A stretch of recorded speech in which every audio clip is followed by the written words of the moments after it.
Bonjour à toutes et bienvenue dans ce nouveau tuto couture dans lequel je vais vous proposer de coudre avec moi une cape de bain pour bébé. C'est quelque chose que j'ai eu l'occasion de faire moi pour la naissance de ma fille. En fait, c'est un projet qui est super sympa à coudre pour la naissance de vos enfants ou en cadeau de naissance, tout simplement parce que c'est très rapide, très simple, qu'il faut assez peu de matériel et tissu et en fait on s'en sert tous les jours. Elle est en tissu éponge bambou bio pour que ce soit bien doux. Elle fait entre 70 par 70 cm à 90 par 90 en fonction de la taille que vous voulez lui donner. Et elle a dans un des coins une petite capuche qui lui permet d'essuyer les cheveux de bébé. Donc l'extérieur de la capuche souvent est en coton et l'intérieur est également en éponge. Et donc voilà, vous positionnez bébé dans la sortie de bain, vous repliez la cape de bain par-dessus, vous mettez sa petite tête sous la capuche pour lui essuyer les cheveux et bébé est bien au chaud. Allez, c'est parti. Alors pour le matériel nécessaire, donc moi j'ai fait une cape de 80 par 80. Donc il vous faut 80 cm de tissu éponge, donc privilégiez le bambou bio. Le bambou c'est un peu plus doux que l'éponge classique. Vous pouvez faire évidemment 75 ou 70 si vous voulez en faire deux dans votre largeur de 1,40 m. Vous pouvez aussi faire plus grand si vous avez des enfants qui sont plus grands.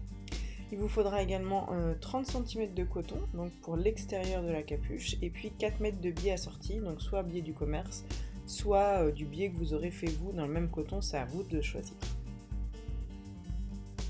On va commencer par couper les pièces.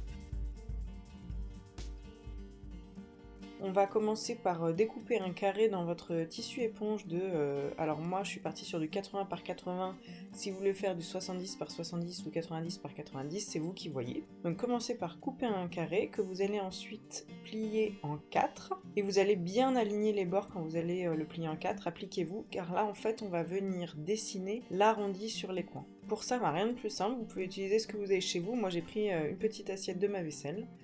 Je la positionne sur le coin et je viens tracer au stylo friction juste l'arrondi qui va me servir de guide après pour découper.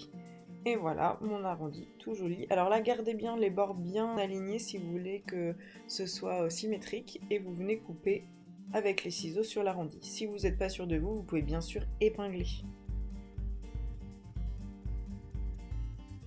Donc voilà, quand on a découpé l'arrondi, on redéplie le carré qui est donc un carré au coin arrondi et on va venir choisir sur un des coins où on va venir positionner la capuche. Vous allez tracer sur ce coin un triangle isocèle de 35 cm de côté. Et voilà comment le coton va venir se positionner dans le coin. Donc ça c'est la capuche qui va venir sur le dessus. Faites attention si vous avez des motifs de bien les mettre dans le sens du biais pour que les motifs soient bien dans le sens de la capuche une fois que vous mettrez votre bébé dedans. Donc vous venez décalquer coin de l'arrondi sur votre coton, donc un triangle isocèle de 35 cm de côté. L'arrondi ce sera le même arrondi que celui que vous avez fait sur le tissu éponge et vous tirez un trait pour fermer votre triangle isocèle. Donc là je retrace bien au propre pour être sûr de bien découper comme il faut, donc avec la règle et avec l'assiette qui m'a servi à faire le bel arrondi. Et ensuite vous découpez sur ces traits. Une fois que vous avez découpé votre triangle isocèle dans le coton, vous allez venir l'épingler sur votre tissu éponge pour découper l'envers de la capuche, c'est-à-dire exactement la même forme que votre coton, mais dans le tissu éponge. Et voilà, après vous appliquez, vous découpez donc votre triangle dans l'éponge et vous retrouvez donc au final avec 3 pièces de tissu, votre carré, et 2 triangles arrondis, un dans le coton et un dans votre tissu éponge.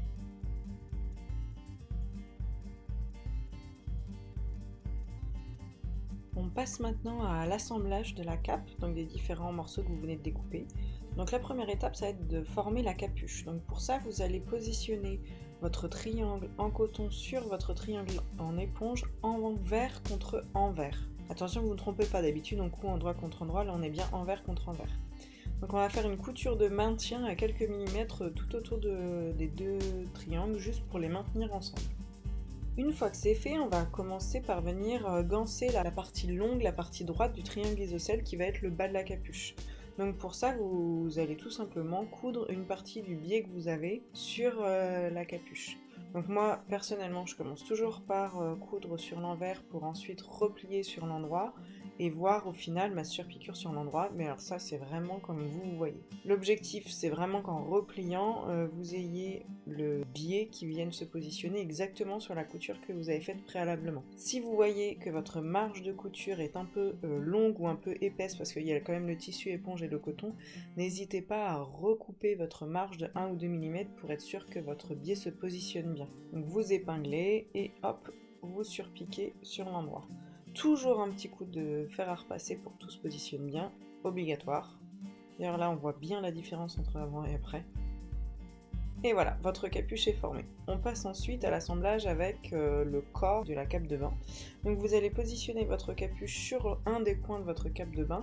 Vous positionnez bien le côté tout doux de l'éponge vers vous parce que c'est la face qui sera en contact avec le bébé.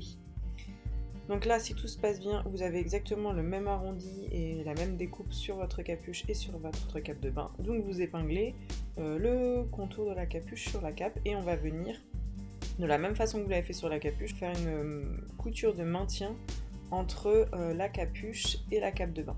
Vous coupez évidemment le bout du biais si le biais dépasse.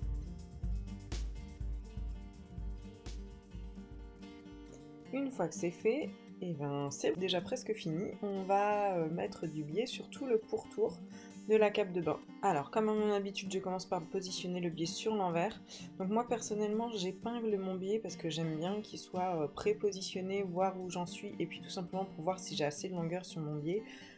En théorie, certains vous diront qu'il ne faut pas épingler le biais puisqu'il va se positionner tout seul au fur et à mesure. Dans tous les cas, surtout ne tirez pas, ne déformez pas votre biais et laissez-le se positionner au fur et à mesure de la couture. Donc notamment dans les arrondis, c'est pas parce que vous l'avez épinglé de cette façon qu'il va bien se positionner comme ça dans la couture. Donc surtout ne le déformez pas.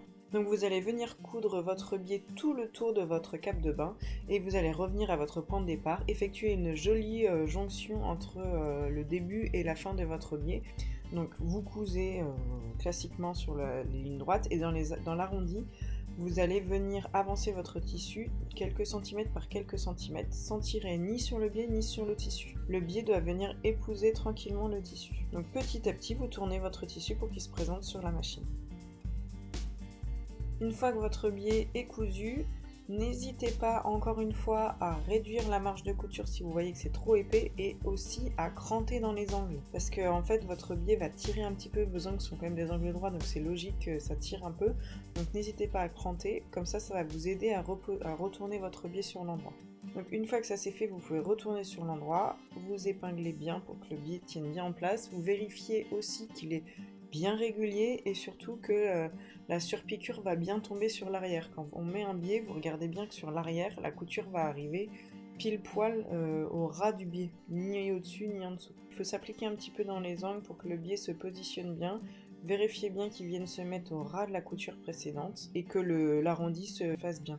Si vous voyez que sur l'envers de votre cape, que le bâti de vos épingles n'est pas très bien aligné sur le biais, n'hésitez pas à repositionner pour que tout soit bien élégant et bien régulier. On passe ensuite à la couture à la machine. Donc là c'est beaucoup plus simple que sur l'étape précédente puisque de toute façon votre biais est déjà assemblé à la cape de bain. Donc il y a juste à faire la surpiqûre. Prenez votre temps pour que la surpiqûre soit jolie, régulière, surtout dans les arrondis.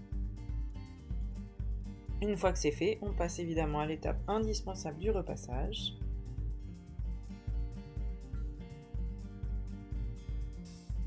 Sur l'endroit sur l'envers pour que votre biais se positionne vraiment bien, surtout sur la capuche.